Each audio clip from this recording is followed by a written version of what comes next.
Hello, my lovely friends, it's Margaret, and it's time to talk about what I read in January.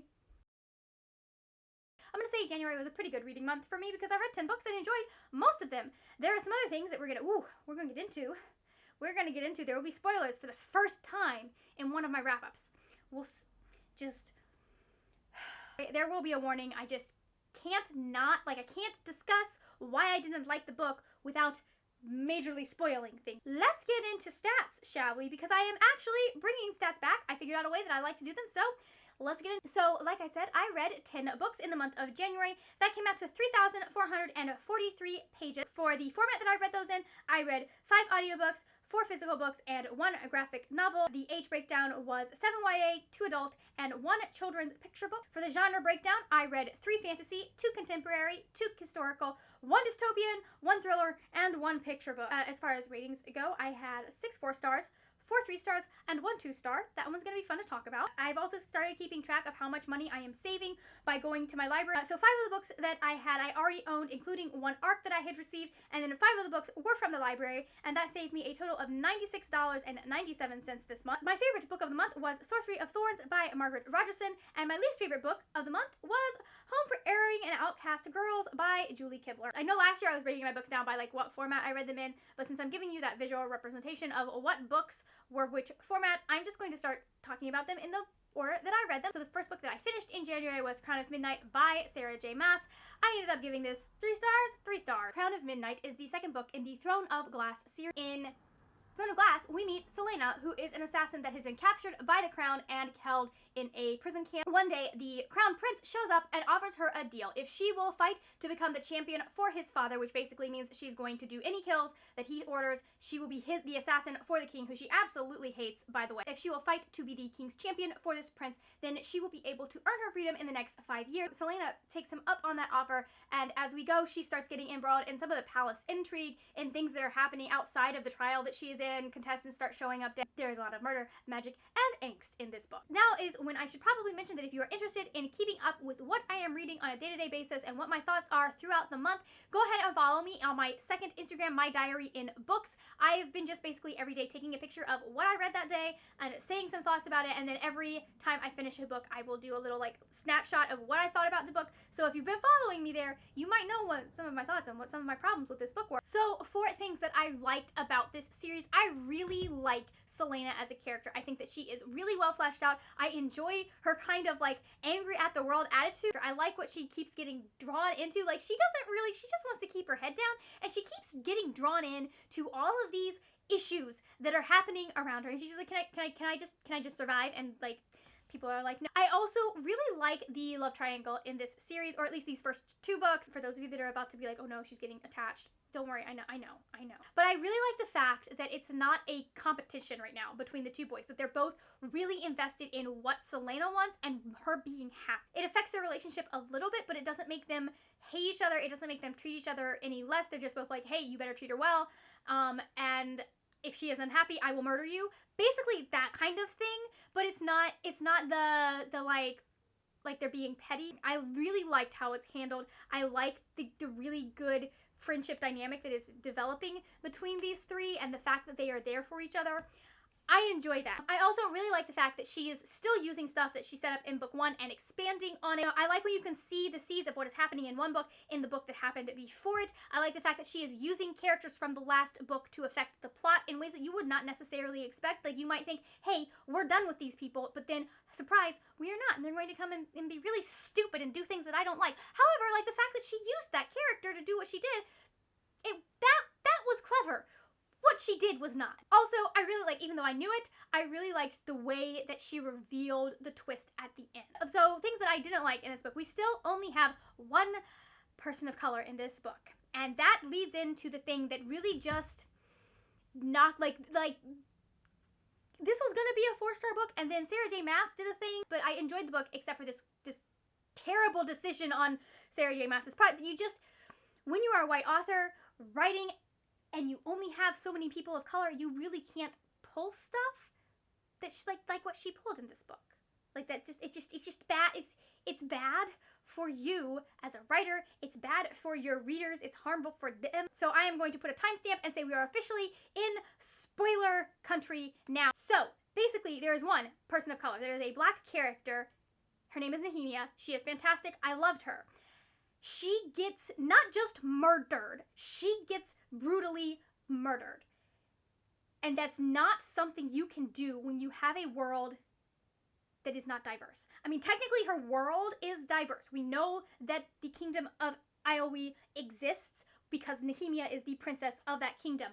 However, Nehemia is the only named black character in this narrative. You might not be intending to be racist, to do something racist in a book, but when you have one character of color in your book, and that is the character of color that you kill off, that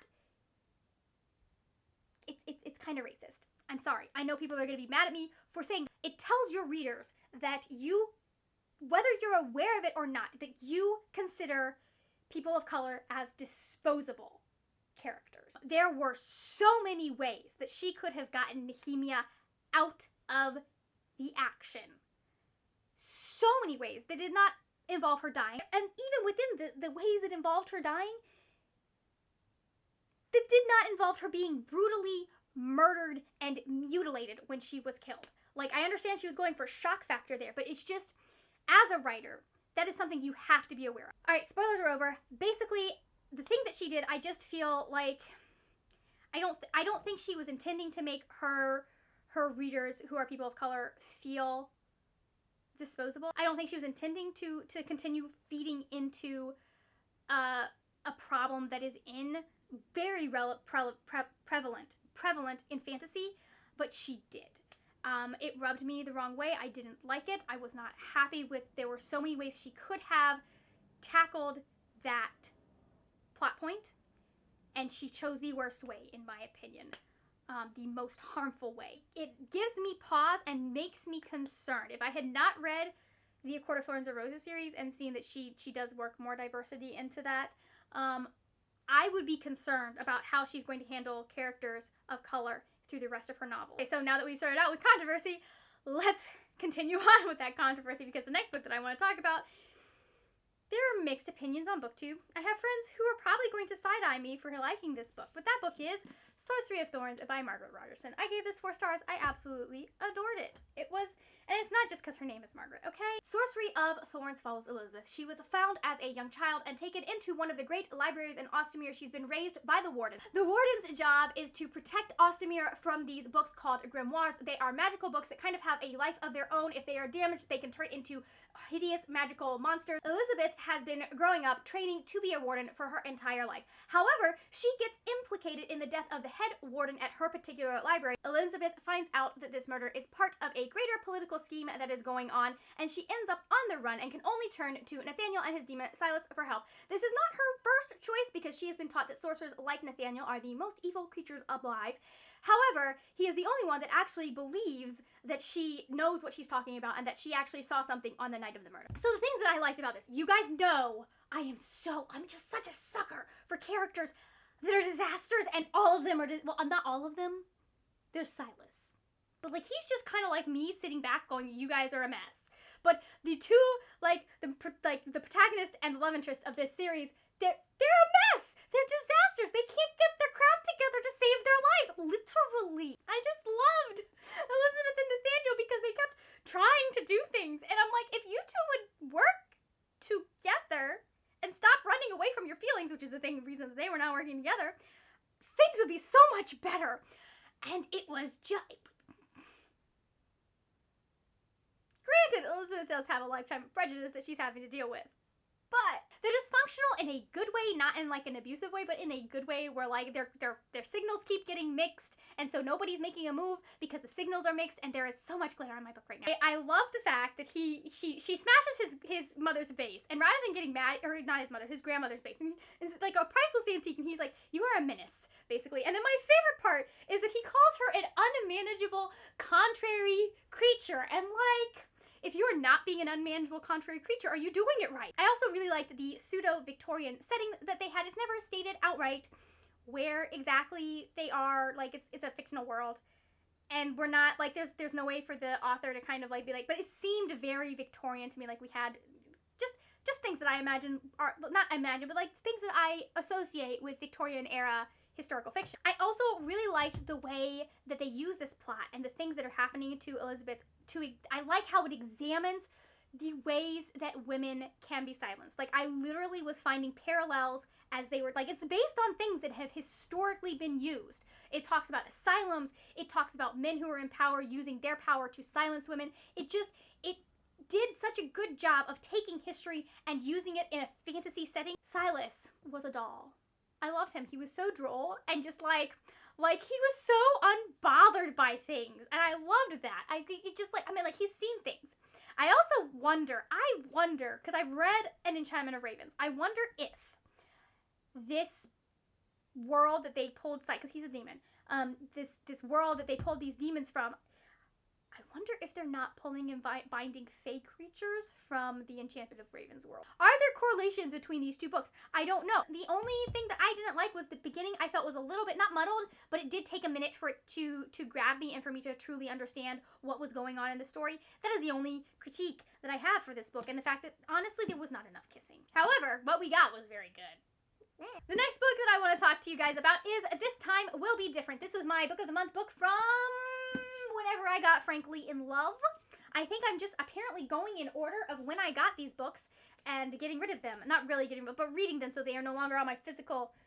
Can you see it? You cannot see it. My physical TBR all the way up there. I gave this 4 stars. I thoroughly enjoyed it. This Time Will Be Different follows CJ. CJ is a senior in high school, and she spent most of her life not really knowing what she wants to do, not really being good at anything. That is until she starts working in the family flower shop with her aunt. CJ discovers that she has a talent for this magical flower language. She feels like she really has found something that she is passionate about, something that she is good at, and it's the first time she really feels that she has been good at anything. Unfortunately, her mother is trying to sell the family flower shop. On top of that, CJ finds out that the buyer that is interested in the family flower shop is another family that is very influential in town that has kind of been in a feud with CJ's family ever since the Japanese internment in World War II. They ended up buying the flower shop back in the 1940s. Her grandfather had sold the flower shop to them back in the 1940s when the Japanese were interned, and then had to work really hard to get it back. So CJ and her aunt start coming up with schemes to make the flower shop start making money again so that maybe they can rescue it from this buyout deal. Things that I liked about this book: I loved the romance, of course. It's me. What are we expecting? It just did a really good job of developing that romance and putting these two people together in ways that it wasn't like it was great because the romance develops in a way that it's like she's kind of got her eyes going somewhere, he's got his eyes going somewhere, but they're still developing feelings in the situation, even though they're not in romantic situations. I loved it. It was good. They were two people who had to work together and they fell in love, and I enjoyed those storylines. Has it ever happened to me? No. I probably would run away if anyone tried. I liked the fact that it focuses, like, the main conflict of this book is honestly the idea that the feeling that CJ has of not measuring up to anyone's expectations. The fact that she is just basically very mediocre. And her mom is not full-on Asian parent, I don't think, but she is still very much like, you can see that stereotype kind of playing out. Her mother's not like, you need to be a doctor, you need to be a lawyer, that kind of thing, but her mother is still very much driving CJ on to academic success, trying to make her do all of this stuff, and CJ's just not like that. CJ feels like that's not her, and so she doesn't feel like she measured up to her mother's expectations. I also liked the unflinching way that this book looks at the historical wrongs done to the Japanese citizens of the United States. It does not shy away from that. It doesn't try to cushion the language. It's especially that way because CJ is very angry about this still, because it really affected her family. It changed the position in society that her family was in because of what they had to do to get this flower shop back. If you do not know about the U.S. internment of Japanese citizens, I highly recommend you read this book and then start looking at history, because we have pretended like that didn't happen, and it did. There's a lot that we pretend like didn't happen, and I also really liked the relationships that CJ has. They felt real. Between her and her friends, between her and her mom, between her and her aunt, between her and... I don't remember his name, but the guy. The way that these relationships were written, they were so realistic. They felt like it felt like a real mother-daughter relationship. It felt like a real relationship between CJ and her cool aunt. The friendships had those real insecurities and issues and things that they had to work through. Like, it's not a perfect friendship where everybody is always like rah-rah in everybody's corner. Like, they had to work through things, and I like the fact that she takes you through that. I do want to point out that I am a Book of the Month affiliate, and I do get a small something if people sign up using my link. If you are interested in that, if you want more information on it, it is all down in the description box.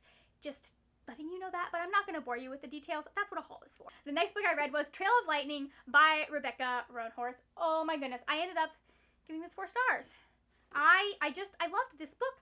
It was very good. Trail of Lightning takes place in a dystopian future where the world has flooded and the Navajo legends are walking on the earth. It follows Maggie Hosky, a monster slayer and an outcast who's been called out to do what they think is a routine monster slaying. However, the monster that she runs across is unlike any she's ever seen before, so she has to start doing some investigating to figure out what the heck is going on here.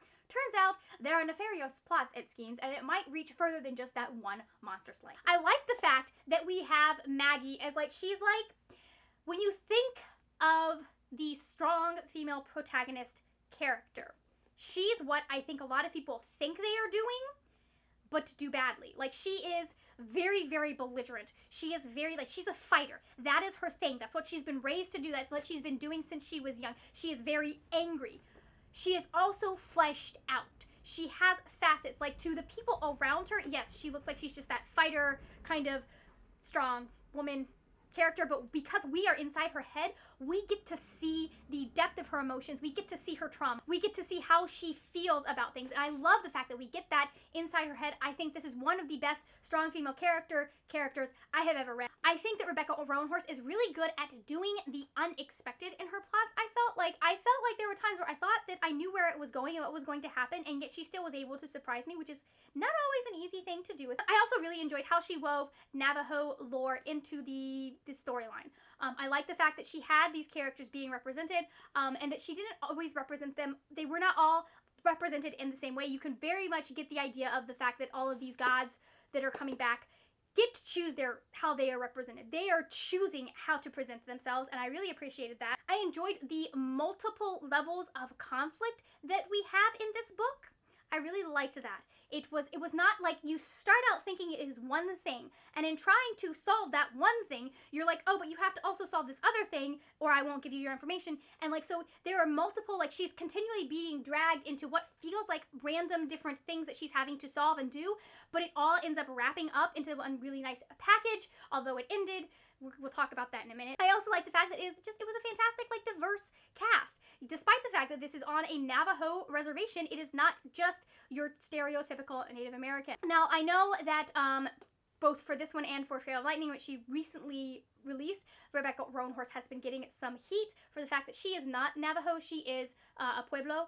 And so I'm going to link a thread that was done by the woman who worked with Rebecca. She is the one that made sure that she's one of the sensitivity readers. She herself is Navajo, and there was a letter that went out that people were like, Rebecca Roanhorse has no business writing these stories, and the person that was doing the sensitivity reader basically just broke it down and said, hey, yes, she does, because one, she is married into our tribe. Her husband is Navajo, her children are Navajo. She is writing these books for them to give them protagonists that have their background. I'm not going to go into it, but that's very much my stance. That she especially in the case of Race to the Sun, she was writing a story for her daughter. Even though she does not necessarily share the entirety of her daughter's identity, she was still we praise Rick Riordan for doing that for his sons, but we're getting mad at a woman of color for doing it for her daughter. And the fact that she is part of a Navajo family,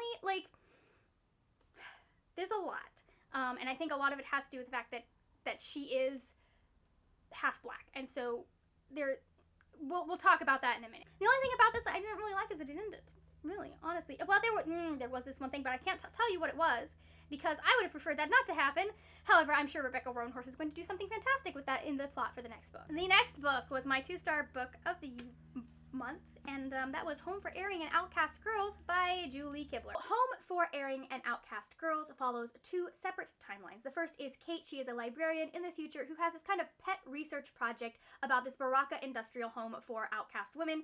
She's been following the story of the 2 women, Maddie and Liz. So we end up following them as Kate tries to piece together their storyline and fill in the blanks, and finds parallels between what they went through back in the 1900s and what she has gone through in her life today. So before I get into what I didn't like about this, let's talk about what I did. It was a really good, nuanced look at women, especially women in the early 1900s. I feel like very much could have gotten preachy. It very much could have gotten condemning, and it didn't. It looked at the women where they were. It had compassion. It didn't pass judgment. I also like that it is diverse. One of the characters here is ace. One of them is straight, and one of them is a. It's never like decided whether she is bisexual or just a lesbian, but like that is part of the storyline. I also like the fact that it is because it is a past and a present story. There are really good parallels made between what is happening in the past and how that is still being dealt with by women in the present. I liked that. What I didn't like, and it's on a couple of levels. There is a pejorative word name for Native Americans that is used a couple of times in this book, and I understand that we're doing historical fiction, but it is never challenged because it is in a character's internal thoughts, and yes, it's technically accurate because of the way she sees herself because she is half Native American, and it tracks with how she has been raised, but it is never challenged, and I don't think, like, from my research, I don't believe it is an outright slur. I will put the word across the bottom of the screen. I'm not going to say it because I don't feel like I should, because I am white and there's a history there. I understand this is historical fiction. But I feel like when you are going to put terms like that in, you either need to challenge it or you need to use a different word. There are so many less harmful words that are still historically accurate. Like, they could have called them Indians, and I would have been fine with that. But they didn't call them Indians. They used this word. Well, we were just starting to get heated, and then the battery died on me. So, we're going to continue talking about Home for Erring and Outcast Girls. Sorry if the lighting changed. Oh, well, who cares? No one cares. You just want to hear why I had problems with this book. Number 2, part of this book takes place in Oklahoma during the time that they were kind of settling and moving into Oklahoma, and not once do they mention how that would have affected Native Americans. I understand why we don't have significant Native American presence in this novel to some extent. Most of this novel takes place in Texas in this home. I understand that, but there are still ways to bring it up in the narrative and to acknowledge the fact that happened. Oklahoma is one of the places where, when the Trail of Tears happened, Native Americans were they basically shipped off to. Well, they weren't even shipped off to by the government. They were force marched to. So, like, the fact that that's not even mentioned irked me. And then the final, like, I feel like the final straw in the bucket was the fact that I found out at the end that these were based on real women, which is fine. But the real women's, like, from what she was talking about with the research she did and the records that are available, the real women's stories were sad enough as they were. And then she decided to add some things on top of that. She decided to add more hard decisions to lives that already were defined by hard decisions. So between all of that, it ended up, what would have been a 3-star book, it ended up being a 2-star book. The next thing we need to talk about is My Hero Academia Volume 2 by Kohei Horikoshi. This was the January pick for the Manga Monday Book Club. He started that up again, so I read it. My Hero Academia takes place in this futuristic kind of world where everyone has what's called a quirk. A quirk is basically a superpower. There are various quirks, and almost all of the population has one. However, Deku, the main character, is what is known as quirkless. His biggest dream is actually to attend the UA high school and become a superhero. However, his quirkless status is a little bit of a hindrance there because only people with quirks are admitted into this high school. He ends up having a run-in with a hero called All Might, and All Might might have a solution for him so that he will be able to attend UA high school and actually become a superhero. I enjoyed this one. I didn't enjoy it quite as much as I enjoyed the first one. I really feel like this solidified what the main trio of the series is going to be, and I really like stories that have a main trio. It's a good formula to have, like, the main couple, hopefully, and then that's kind of sidekick character that brings something that neither of the main couple have the brain cells to do. Although I feel like that doesn't quite work for Harry Potter. But anyways, I enjoyed that. I liked getting to see these people become friends and get more involved as like learn more about each other and become protective over each other. I liked the fact that we kind of hopscotch around a little bit. I love Deku as a character. He is just the most pure. He is a cinnamon roll. I love him, and only good things should ever happen to him. However, he is the hero of a shonen manga, so bad things are gonna happen. Lots of bad things, but you know, you can't have story without having a plot, and plot usually means bad things happen. Oh well. I also like the fact that we are seeing greater diversity among the cast. that was nice to see some more female characters. The other thing that I really liked was that they did a really, like, the way the plot works in this novel, even though it was a little bit scattered, it does a great job of showing you these other characters' powers, superpowers. That's the word. It's been a day, y'all, okay? I had so much fun reading this. I loved the fact that, like, All Might gets taken to task for trying to do too much, for being an overachiever. I enjoyed that part. That was fun. I do kind of have an issue with the fact that it was a little bit all over the place. I would have liked maybe a little more time taken with the middle plot point that happens in this novel. I would have liked to see some of the group dynamics. I'm really interested in what, like, Ida's actual superpower is, because, like, I don't apparently have a very good grasp on it. I also feel like we're still mostly, although we do have more diversity in this, we're still mostly focused on the male characters, and, like, these read fast, I know, but, like, it's just, what, a little more, please, can you throw a girl a bone? And then, I don't, like, there are a bunch of villains that are introduced at the end, and they just, I wish we'd been a little bit more clear on at least some of their powers, because, especially, like, the main big bad, like, I still have no idea what he does. We're going through a fight scene, but I still have, like, I have no idea how his powers work, and that was, I would have liked a little bit more of that. Moving on to the next book that I finished in January, that is Lair of Dreams by Libba Bray. Lair of Dreams is the second book in the Diviners series. It follows a group of superpowered teens in 1920s New York as they end up solving all these kind of supernatural, occult type mysteries and murder. So Lair of Dreams is about them getting drawn into this mysterious sleeping sickness that has been cropping up in New York City. People will go to sleep and then they're not waking up. The only thing that they know is that people have been seeing this kind of ghostly woman in their dreams before they end up getting drawn into this sleeping sickness. I am thoroughly enjoying this series. It's finally getting to the place where I want it to be for the two main characters, well, my two main characters. There are a lot of main characters in this series. So the things I really like about this, I love the setting. Oh, is the setting, it's almost a character in this series. I love it. We're in 1920s New York, and it's just like, it feels historical. The language and the things they're doing and where they're going. I also really, really enjoy the mystery. Like, she just has this way of hooking you and automatically making you be like, I need can I get an answer, please? Please, throw a coin, throw an answer to your reader, please. Can we do that? Right away you're going, okay, so what's happening? What's going on? Why are these things going on? But why are these things happening? Who is behind it? What? And I like the way that these kind of seem to be escalating. I will link to the live show that they did on, I'm not entirely sure whose channel it was. It was one of the ones that I follow, but I will link to the live show they did for the Diviners Read Along Club, because they talked about so many good things. So if you read this, you need to watch that live show. I also really like the character dynamics and the way that she like, you get certain groups of characters and you get to see them working together, and we're all working towards this place where all of the plot lines are gonna start coming together at the end of it. I'm having so much fun with the way that she, like just looking at how she was setting up, like you're watching her set these things up with this set of characters and set things up with this set of characters, and this set of characters is doing this thing, and you're seeing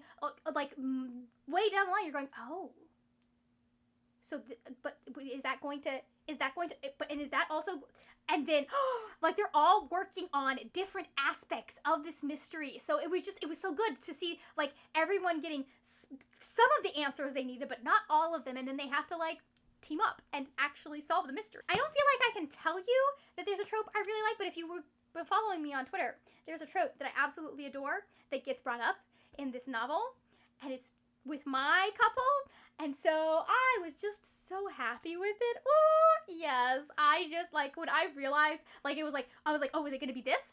And then it wasn't this, it was the next level up from this, and I was like, yes, oh, I am living, I enjoyed it. There wasn't a whole lot that I didn't like about this book. However, there are a few things. As someone who was sold on the first book because of Evie, I would have liked a little, I felt like I don't know that there was less of her, but it felt like there was a less of her in this book, and I missed her. I missed her through a lot of things. I missed her and Sam, because they are my babies, and I love them. Also, there's not enough kissing in this book.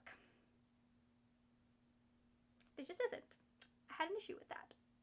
So, I'm so shallow. The next book that I finished was Broken Things by Lauren Oliver. Broken Things is about Bryn and Mia. They used to be the best of friends, along with their other friend, Summer Marks. However, when Summer ended up brutally murdered, Bryn and Mia were the ones that were blamed for that murder. This picks up 5 years later as they are getting ready to graduate from high school, and they're trying to piece their lives together and continue on from this horrific event that has made them outcasts in their town. However, Mia discovers something that might answer the question once and for all: who killed Summer? I really liked the mystery in this book. I like the fact that, like, it's like a, like, you know they didn't do it, but did they? Are you getting the whole story? Is all of this, like, you know there are things that they're purposely avoiding thinking of. I really like the way that it has you questioning what's going on. It has you questioning reality. It has you going, wait, what? Is there something more going on here? I like the fact that both of these protagonists are fully fleshed out. They have their own reasons for being as damaged as they are. Like, they each have, like, they both were subjected to the same kind of ostracization, and they both dealt with it in different ways. I liked that fact. They're both very smart. Also, especially Bryn. I like the fact that there is cute romance in this book, because I need cute romance. Could have been a little bit more for my tastes, but, like, I understand why there wasn't, just because it would have been a little weird. I also really liked being in their heads, experiencing this kind of, like, this realization that, hey, we might be able to figure out who did it. We might be able to put our friend to rest. I also really liked the way that it examined toxic friendships. It does a really good job of examining toxic friendships and why those happen. The only thing I didn't really like about this is I felt like the ending was a bit rushed. Could have done with a little bit more denouement. I could have done with a little bit more, like, wrapping up of threads, because, like, we figure out who the murderer is, this thing happens, and then we've got one last chapter with just one set of these characters, and I would have liked more. The next book that I read was The Language of Cherries by Jen Marie Hawkins. The Language of Cherries follows Evie Perez. She has been uprooted from her life and moved to Iceland for her father's job. She's not too happy about that, or the fact that he has put her grandmother in a nursing home, as she's trying to cope with the almost endless days and the fact that her father spends most of his time away from their little guest house. She ends up picking up her paints and her canvas and going to the neighboring orchard, where she meets Oscar, a boy with a stutter. Oscar doesn't reveal immediately to her that he understands English because he's trying to hide that stutter from her, but as they start to go closer, Evie, thinking that he doesn't understand her, starts to tell him all of her secrets, and Oscar realizes that he might have waited way too long for their friendship to survive him telling her the truth. I like the fact that the romance is cute and very well paced, even with the issues that, like, they're not fully communicating. I felt like they did communication in interesting and different ways. I also felt like we got things that we had good characterization. Both Oscar and Evie felt really fleshed out to me as characters, and I also really liked the fact that the conflicts that they're dealing with, they were realistic. I didn't necessarily agree with some of the decisions that the adults were making, but they felt like the decisions that an adult would make about a teenager. I liked that. I enjoyed that. That was well done in my thought process, in my mind. However, I wasn't the biggest fan of Oscar's point of view, because it's formatted like he's trying to write poetry, and it just ends up being bad poetry. I would have just preferred, and I understand why we needed something to be a slightly different in Oscar's point of view. There's a reason that it is slightly different. I would have preferred that we had it in prose. I would have preferred just anything, because I felt really taken out of the narrative every time we switched from Evie, who is third person, past tense, this really nice, gorgeous prose, to Oscar, whose whose stuff is formatted. It just didn't work together as a whole cohesive unit. I've seen it done where it works together. She missed the mark on that. The other thing that I didn't particularly like about this is there's that fabulism element, and I don't know why it was there. I feel like it didn't do, it served the story. We didn't really serve the story, in my opinion. I mean, like, I understand that she used it for plot reasons and that it was an impetus, but I just felt like it would have been a stronger plot if we hadn't had that. If it had just been a girl going to paint in an orchard and her bonding with this boy, I felt like that would have been much stronger of a plot. It didn't feel real. It didn't feel fleshed out. It felt incongruous with the rest of the story, and not in the, oh, this is weird kind of way. Like, in the just like this, like, these two things don't fit. I didn't really, like, especially when they would talk about it, the more they talk about it, the less interesting it got. It was a whole thing. I wasn't terribly impressed by this book. I ended up giving it 3 stars. Like, I didn't hate it. There wasn't anything about it that was, like, particularly bad. I did feel like because Evie is Latina, I did feel like the way that Spanish was integrated into the dialogue wasn't the greatest, because I don't have any bilingual friends that talk that way. Maybe there are people out there that talk that way, but I don't have any in my life. The final book that I read in January was Fry Bread. It is written by Kevin Noble Millard, and it is illustrated by Juana Martinez Neal. Fry Bread is a short, sweet book about food, family, and Native American history. So I heard about this when it first came out. I put a request for Indigathon. It didn't come in during Indigathon, but I really enjoyed looking into this, and like, I know some of the history of Fry Bread already, but I really like the fact, like, it's just, oops, I just hit myself in the face. I love the fact that it's got all the different tribes. Like, that was, watching people be able to find their tribe in the end papers of this book was so much fun to watch on Twitter, like, just to see how they felt seen by that. I love, look at these illustrations. I'm enjoying, and one of the things I really liked is how diverse it is. Like, let me see if I can find all of the children. Like, I love how diverse it is, and I love that they include Black Native children. If you don't follow Native Twitter, you might not know that a lot of the time Black Natives are seen as not Native American enough. It's a serious issue that they have to deal with, and I like the fact that not only does he make a point of having all of these different types of Native Americans, Native children especially, because that way they can see themselves, because sometimes some Native kids are blonde, some of them are not. They're not all like your stereotypical Native American that you would see in a Western. I remember seeing this and thinking, hey, it's nice that he's putting Black Native kids in here, and not saying like, hey, this is the one way to be Indian. But he also discusses, because he goes into the history of it, he also discusses that he specifically did that. That that was an intention, that he wanted to show that there are Black Natives. And I really just like the intersection that was going on there. I absolutely adored. I also thought that he did such a great job. They did such a great job of just, the illustrations are gorgeous. Look at that. Look, I put that on my wall. If you have small children, I think this is a really good resource. This definitely was not written for white kids to educate white kids. This definitely was written for Native kids so that they have picture books where there are people who look like them in those picture books, because our children's industry, they make up like 1%. I feel like we should be educating everyone on what happened in America to the Native American. And this book seems to be like, I think is a very good way to kind of bring that up with small children. Just the way that he described it, like, it wasn't, he talked about the fact that it was wrong, but he really didn't go into detail with some of the stuff that happened, but he mentioned that it happens, so kids know about these things. So those are all of the books that I read in January. Make sure you let me know in the comments down below what you read in January. What was your favorite and least favorite book of the month? I would love to hear those. Thank you so much for watching. If you enjoyed this video, please give it a thumbs up. Also, hit that subscribe button if you are new here. That is it for now, my friends. Happy reading, and I will see you later when we will talk about more wordy, nerdy things. Bye!